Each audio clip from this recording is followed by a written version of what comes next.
सफलता के लिए सिर्फ कल्पना ही नहीं, सार्थक कर्म भी जरूरी है। सीढ़ियों को देखते रहना ही पर्याप्त नहीं है, सीढ़ियों पर चढ़ना भी जरूरी है। साथियों नमस्कार, मैं आर.एस. खरे अपने चैनल मात्र पित्त ज्योतिष ज्ञान के माध्यम से आप सभी दर्शकों का हार्दिक अभिनंदन स्वागत करता हूं। इस वीडियो में हम ग्रहों के गोचर के आधार पर चर्चा करेंगे कि कन्या राशि वाले जातकों का माह फरवरी 2025 उनके स्वास्थ्य के दृष्टिकोण से कैसा रहेगा, आर्थिक पक्ष कैसा रहेगा, भूमि भवन के बारे में समझेंगे, संतान शिक्षा के बारे में जानेंगे, दाम्पत्य जीवन कैसा रहेगा, भाग कैसा रहेगा, भाग के बारे में समझेंगे, करियर कैसा रहेगा, क्या क्या लाभ परेशानियां हानियां कन्या राशि वाले जातकों को माह फरवरी 2025 में देखने को मिलेंगी। इन्हीं सब बातों की चर्चा इस वीडियो में विस्तार से करेंगे। यह राशिफल चंद्र राशि पर आधारित है। इसे नाम राशि एवं लग्न से भी देखा जा सकता है। माह प्रारंभ से ही कुंडली चार्ट में दिख रहे ग्रहों के गोचर की स्थितियां कुछ इस प्रकार हैं। कन्या राशि में ही केतु देव गोचर कर रहे हैं। कन्या राशि के पंचम भाव में सूर्यदेव बुध देव मकर राशि में गोचर कर रहे हैं। छठवें भाव में कुंभ राशि में शनिदेव का गोचर हो रहा है। सातवें भाव में शुक्रदेव राहु देव मीन राशि में गोचर कर रहे हैं। भाग्य भाव में वृषभ राशि में देवगुरु बृहस्पति का गोचर हो रहा है। दशम भाव में मिथुन राशि में मंगल देव गोचर कर रहे हैं। इन ग्रहों के गोचरीय प्रभाव एवं राशि परिवर्तन से कन्या राशि वाले जातकों का माह फरवरी 2025 कैसा रहेगा, यहाँ पर इसी को समझने का प्रयास करते हैं। सबसे पहले भाग्य के बारे में समझते हैं। तो भाग्य भाव में देवगुरु बृहस्पति गोचर कर रहे हैं और भाग्य भाव के स्वामी शुक्रदेव सप्तम भाव में गोचर कर रहे हैं। जब देवगुरु बृहस्पति भाग्य भाव में गोचर करते हैं तो बेहद शुभ फलों की प्राप्ति जातक को कराते हैं, क्योंकि देवगुरु बृहस्पति धन, सुख, समृद्धि, विवाह, संतान, मान सम्मान एवं पूर्ण उत्थान के कारक, स्वामी, नियंत्रक और दाता ग्रह और भाग्य भाव में गोचर कर रहे हैं। अतः ज्योतिष में स्पष्ट बताया गया है, गुरु भाग्यम सर्वत्र फलति। देवगुरु बृहस्पति यदि भाग्य भाव में हो या भाग्य भाव पर दृष्टि हो, सभी तरह से शुभ फलों की प्राप्ति जातक को होती है। वैसे भी यदि जन्म कुंडली में किसी भी जातक का भाग्य कमजोर हो तो उस जातक के जीवन में अनेक परेशानियों का सामना करना पड़ता है। इसीलिए कहते हैं, भाग्यो फलति सर्वत्र ना विद्या न चा पौरुषम। तो किसी भी जातक की कुंडली में भाग्य भाव का मजबूत होना उस जातक की जिंदगी में विशेष शुभ फलों की प्राप्ति कराता है। और कन्या राशि वाले जातकों के भाग्य भाव में देवगुरु बृहस्पति का गोचर कन्या राशि वाले जातकों के लिए विशेष शुभ फलदायक बना हुआ है। यदि भाग्य मजबूत है तो सर्वत्र शुभ फलों की प्राप्ति जातक को देखने के लिए मिलती है।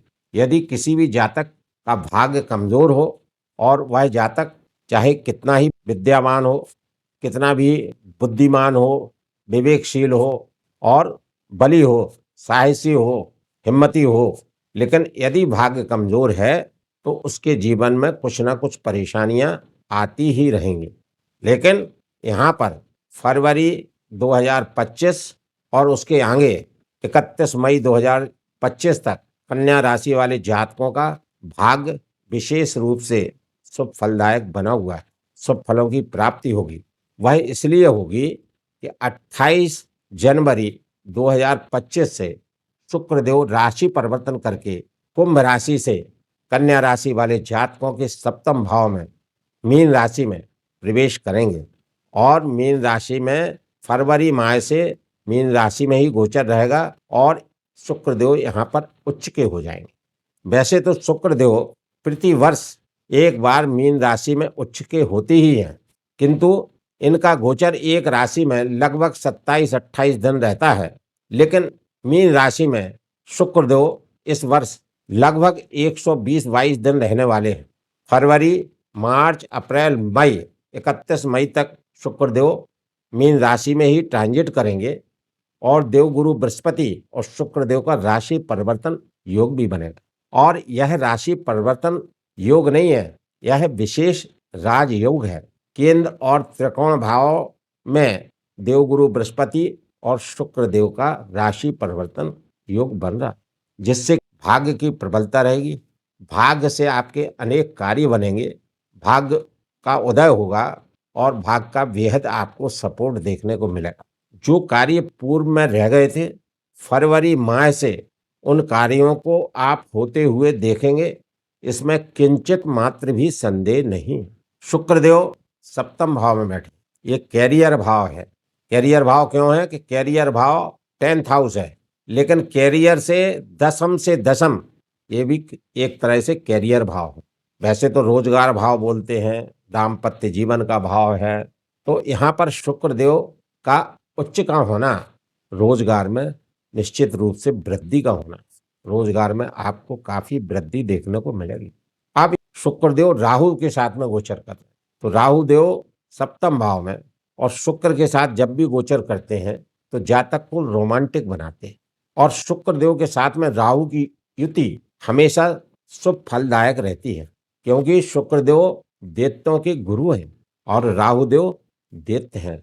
शुक्रदेव के शिष्य हैं, तो गुरु शिष्य की युति का होना, शुक्रदेव का अपनी उच्च राशि में उच्चस्थ होना, केंद्र स्थान में गोचर होना, वो भी अपने मित्र बुध की राशि को सप्तम दृष्टि से पूर्ण दृष्टि से देखना, कन्या राशि वाले जातकों के लिए किसी वरदान से कम नहीं है। ये जो गोचर बना हुआ है शुक्र राहु का, बेहद शानदार बना हुआ है, रोजगार के हिसाब से शानदार गोचर है।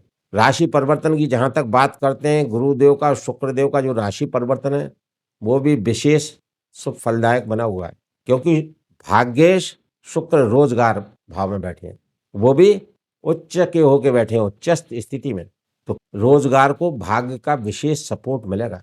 भाग्य से अनेक कार्य आपके बनेंगे, जो भी आप बिजनेस कर रहे हैं या आप सर्विस कर रहे हैं, जो भी कर रहे हैं, यह फरवरी मार्च अप्रैल मई तक शुक्रदेव 7th हाउस में है, राहु के साथ में विशेष शुभ फलों की प्राप्ति, धन की प्राप्ति कन्या राशि वाले जातकों को कराते ही रहेंगे, क्योंकि ये भाग्येश हैं, धनेश हैं, धन भाव के स्वामी हैं, तो धन प्राप्त कराएंगे, इसमें किंचित मात्र भी संदेह नहीं। आर्थिक स्थिति बेहद मजबूत रहेगी।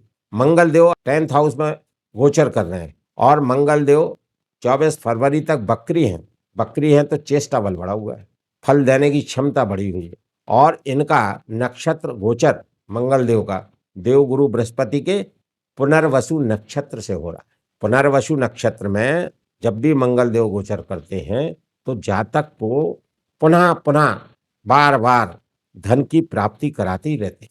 ऐसा नहीं है कि आपको एक बार धन मिल गया, मिलता ही रहेगा, पुनः पुनः धन प्राप्त कराते रहें, रोजगार से, कैरियर भाव में बैठे कैरियर से। और वसु का मतलब संपत्ति का प्राप्त कराना, धन का प्राप्त कराना, धन और संपत्ति मंगल देव देंगे, क्योंकि मंगल देव देवगुरु बृहस्पति की पुनर्वसु नक्षत्र से गोचर कर रहे हैं। बेहद शानदार स्थिति है मंगल देव की यहाँ पर, धन के हिसाब से, संपत्ति के हिसाब से, और संपत्ति के घर पर इनकी सप्तम दृष्टि है, 7th आस्पेक्ट चतुर्थ भाव पर है, ये भूमि भवन का भाव है। तो जो कन्या राशि वाले जातक भूमि भवन, land cell purchase, real estate से कार्य कर रहे हैं, यकीन मानिए उनको बेहद फायदा देखने को मिलेगा। मंगल यहाँ फायदा दिलाएंगे, प्रॉपर्टी से, वाहन से, जो लोग जो है कोई भी एजेंसी लिए हुए हैं व्हीकल्स की, 2 व्हीलर की, 4 व्हीलर की, जो भी ट्रांसपोर्ट का कार्य कर रहे हैं, और जो लोग लैंड से संबंधित कार्य कर रहे हैं, ये समय उन कन्या राशि वाले जातकों के लिए विशेष महत्व का बना हुआ है, क्योंकि शुक्र देव धनेश हैं, जैसा मैंने पूर्व में बताया, तो धन दिलाएंगे। मंगल देव की पुनर्वसु नक्षत्र से गोचर दृष्टि, बार बार धन संपत्ति का प्राप्त कराना, बार बार धन संपत्ति मिलेगी। और देवगुरु बृहस्पति का भाग्य भाव में होना, और भाग्य भाव के स्वामी का रोजगार भाव में होना, और देवगुरु बृहस्पति भी नक्षत्र वाइज गोचर रोहिणी नक्षत्र से गोचर करते आ रहे हैं, जिनके स्वामी चंद्रदेव हैं। यहाँ पर मैं अपने प्रिय दर्शकों से विनम्र अनुरोध करूंगा कि वर्ष 2025 के स्वामी मंगल देव हैं, क्योंकि 2 + 0 + 2 + 5 = 9 और 9 अंक के स्वामी मंगल देव हैं।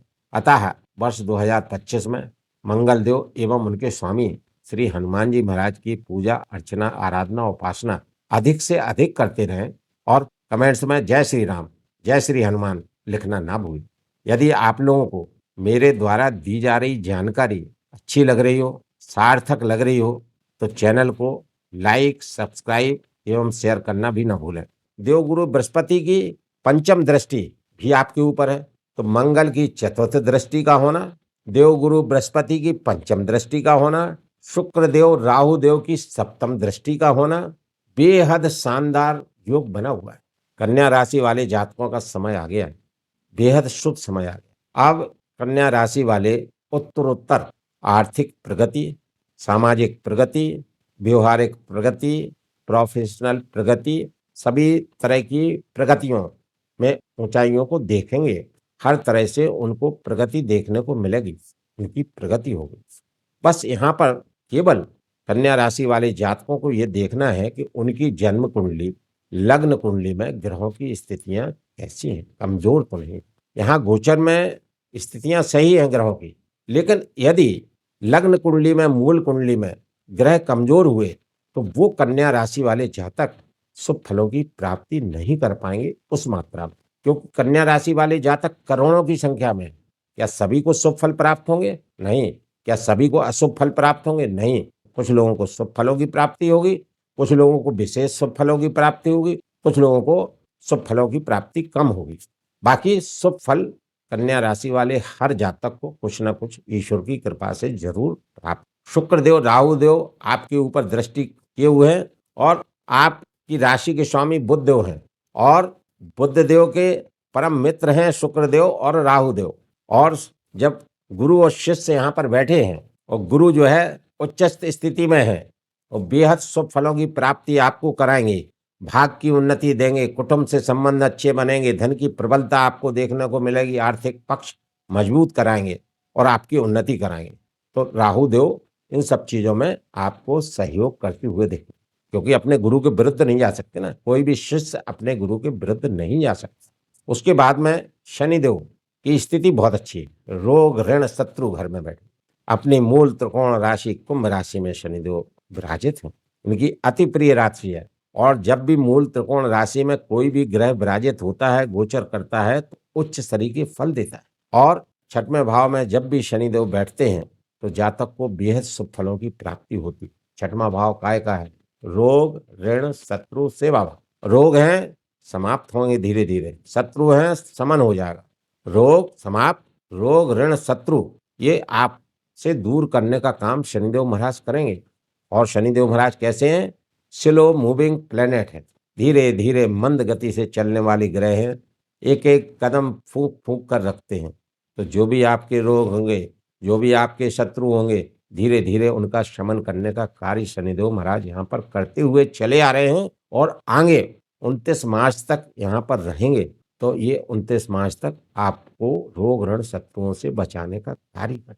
इसके बाद में सूर्यदेव बुधदेव कन्या राशि वाले जातकों की पंचम भाव में गोचर कर रहे हैं और बुधादित्य योग बना के गोचर हो रहा, लक्ष्मी भाव है, त्रिकोण भाव है। तो यहाँ पर 11 फरवरी 2025 तक पंचम भाव की स्थिति बहुत शानदार है। पंचम भाव संतान का है, शिक्षा का है, प्रेम प्रसंग का है, राजनीति का है, मनोकामना पूर्ति का है। इन सब चीजों में आपको शुभता देखने को मिलेगी।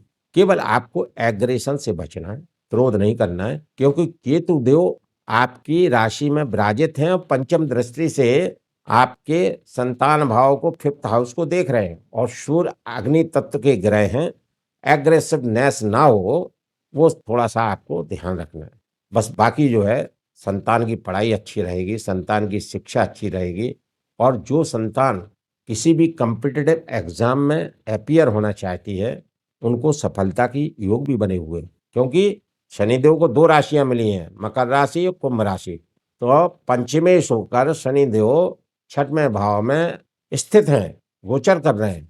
तो आपकी शिक्षा को अच्छा करके और उस शिक्षा से आपकी कॉम्पिटिटिव एग्जाम में आपको सफलता दिलाने का कार्य भी शनिदेव महाराज करेंगे, क्योंकि जहां वो बैठे हैं ये रोग ऋण शत्रु सेवा भाव है। सेवा भाव माने नौकरी हो सकती है, सामाजिक सेवा हो सकती है, प्राइवेट सेवा हो सकती है, बिजनेस हो सकता है, कुछ भी हो सकता है। तो उसमें भी कन्या राशि वाले जातकों को लाभ देखने को मिलेगा। जो ऑलरेडी धंधा कर रहे हैं शनिदेव महाराज यहाँ सपोर्ट करते हुए दिख रहे हैं। और बुध देव ट्रांजिट करेंगे 11 फरवरी को और छठवें भाव में आ जाएंगे, और 12 फरवरी को सूर्यदेव भी छठवें भाव में। तो सूर्य और बुध जब छठवें भाव में आएंगे और शनि महाराज ऑलरेडी बैठे हुए हैं, तो सूर्य बुध शनि की एक तिकड़ी आपके रोग ऋण शत्रुओं का नाश करके रख देगी। हालांकि बुध देव छठवें भाव में जब गोचर करते हैं तो रोगों को बढ़ाते हैं, तो थोड़ी बहुत आपको समस्या एलर्जी की हो सकती है, तो आपको अपने खान पान का थोड़ा सा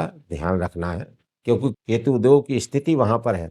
और केतु देव क्या है धड़ नीचे का, ये दिखाते हैं कि ये आपका जो पोर्शन है उसको खराब करने का कार्य ये कर सकते हैं। और पंचम भाव पर इनकी दृष्टि भी है, तो आपको थोड़ा सा अपने खान पान का ध्यान रखना है। बाकी सूर्य बुध और शनि की त्रियुति छठवें भाव में आपके लिए अनेक तरह से शुभ फलों की प्राप्ति करेंगे।